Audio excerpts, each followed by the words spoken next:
So today we will discuss about the nucleus. It is the topic of the class 9th. So the nucleus is the control center of the cell. It control all the cellular activities. That's why we call it the control center of the cell. It contains the genetic material like DNA. It is the membrane bound organelle found in the eukaryotic cell. ये कहाँ पे present होता है? Eukaryotic cell में होता है. Structure जैसे कि आप देख सकते हो, बाहर आउटर मेम्ब्रेन है, देन इनर मेम्ब्रेन है, देन न्यूक्लियर पोर है, न्यूक्लियोलस है, क्रोमैटिन मटेरियल है.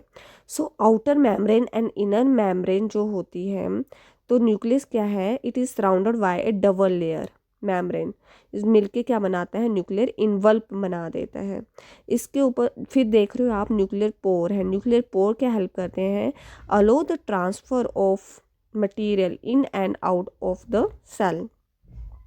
सो एंड देन आप देख रहे हो न्यूक्लियस. न्यूक्लियस क्या है? एक डेंस डार्क स्टेन बॉडी आपको देखने को मिल रही है इनसाइड द न्यूक्लियस, जहाँ पे क्या होता है? आरएनए की सिंथेसिस होती है. देन आप क्रोमैटिन मटेरियल देख रहे हो. क्रोमैटिन मटेरियल क्या, आपको एक थ्रेड लाइक स्ट्रक्चर देखने को मिल रहा है. ये आपने देखा स्ट्रक्चर. देन अब we will discuss about the each point. Like nuclear envelope क्या होता है? The nucleus is surrounded by the two membrane. मतलब it is a double membrane structure like outer membrane and inner membrane. It has nuclear pore that allow the transfer of RNA, protein, other material between the nucleus and the cytoplasm.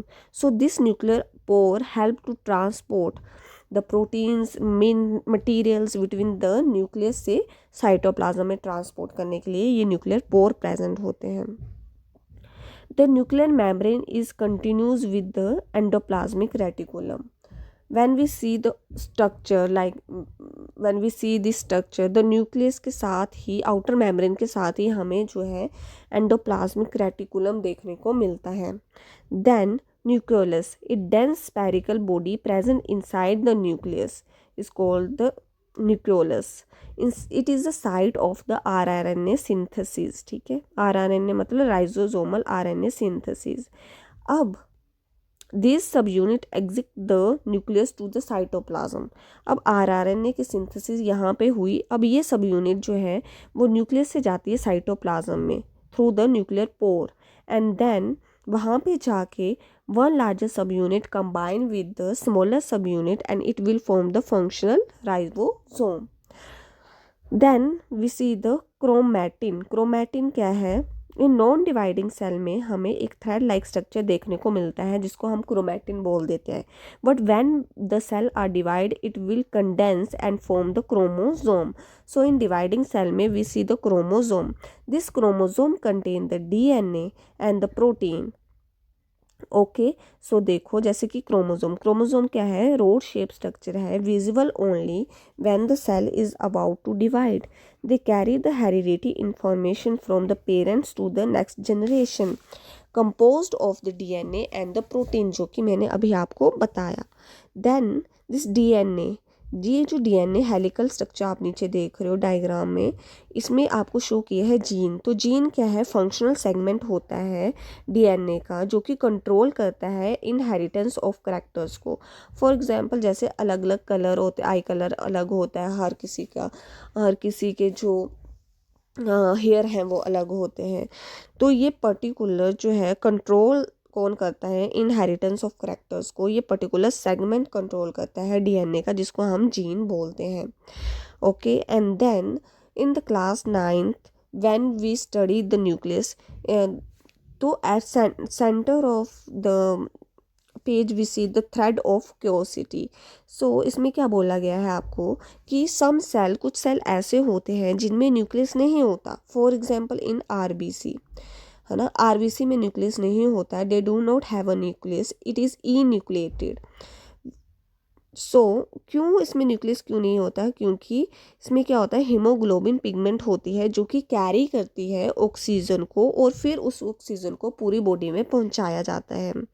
सो ज़्यादा space, for more space for haemoglobin carry the more oxygen, that's why इसमें जो है हमें nucleus नहीं देखने को मिलता है. सो अगर न्यूक्लियस नहीं है तो ये सेल ना ही डिवाइड करेंगे, ना ही अपने आप को रिपेयर कर सकते हैं। इसीलिए आरबीसी का लाइफ स्पैन कितना होता है, 120 डेज का होता है। ओके, देन ये हमने पढ़ा इन यूकैरियोट्स में हमें न्यूक्लियस देखने को मिलता है, बट इन प्रोकैरियोटिक सेल में हमें एक वेल डिफाइंड न्यूक्लियस नहीं देखने को मिलता। Prokaryotic cell do not have a well defined nucleus. This DNA जो है वो प्रेजेंट होता है सर्कुलर मॉलिक्यूल्स में, लाइक आप देख सकते हो in the diagram we see the DNA that is scattered in a circular shape, and then this region containing the genetic information or material that is associated with the specific protein is called the nucleide. So in the prokaryotic cell we see the nucleide, and then this is the nucleus that I studied. Okay, अब आपको समझ आ गया होगा कि किस तरह से nucleus का स्ट्रक्चर होता है। पहले तो न्यूक्लियर इन्वॉल्व होता है, मतलब it is a double membrane structure होता है। देन न्यूक्लियर पोर होता है जो कि ट्रांसपोर्ट करवाता है न्यूक्लियस के मटेरियल को साइटोप्लाज्म में। न्यूक्लियोलस क्या है, it is a site of the rRNA synthesis की साइट है। यहाँ पे आरआरएनए बनता है और देन न्यूक्लियर पोर की हेल्प से ट्रांसपोर्ट होके साइटोप्लाज्म में जाता है। वहाँ पे लार्जर और स्मॉलर सब यूनिट कंबाइन करके एक फंक्शनल राइसोसोम बनाती हैं। देन क्रोमैटिन एंड क्रोमोसोम में आपको पता चल गया होगा कि क्रोमैटिन क्या होता है, नॉन डिवाइडिंग सेल में जब ये एक थ्रेड लाइक स्ट्रक्चर में प्रेजेंट होता है और जब सेल को डिवाइड करना होता है तो it will condense to form the chromosome. इन क्रोमोसोम में हमें डीएनए देखने को मिलता है। डीएनए क्या है, एक हेलिकल स्ट्रक्चर है जिसमें हमें जेनेटिक इंफॉर्मेशन देखने को मिलती है। इसका एक फंक्शनल सेगमेंट जो होता है डीएनए का उसको हम जीन बोल देते हैं। एंड देन सम सेल ऐसे होते हैं जिनमें न्यूक्लियस नहीं होता है, लाइक द आरबीसी। क्यों नहीं होता है, क्योंकि इनको ज़्यादा स्पेस चाहिए फॉर हीमोग्लोबिन के लिए, ताकि वो कैरी कर सके ऑक्सीजन को और उस ऑक्सीजन को पूरी बॉडी में पहुंचा सकें। इसीलिए ये सेल जो है अगर इसमें न्यूक्लियस नहीं है तो ये डिवाइड नहीं कर पाएंगे और ना ही अपने आप को रिपेयर कर पाते हैं। इसीलिए इनका लाइफ स्पैन जो है 120 डेज का होता है। और इन प्रोकैरियोटिक सेल में हमें वेल डिफाइंड न्यूक्लियस नहीं देखने को मिलता, यहाँ पे हमें न्यूक्लियोइड देखने को मिलता है। सो अब आपको समझ आ गया होगा कि न्यूक्लियस का स्ट्रक्चर कैसे होता है in the eukaryote and in the prokaryotic cell.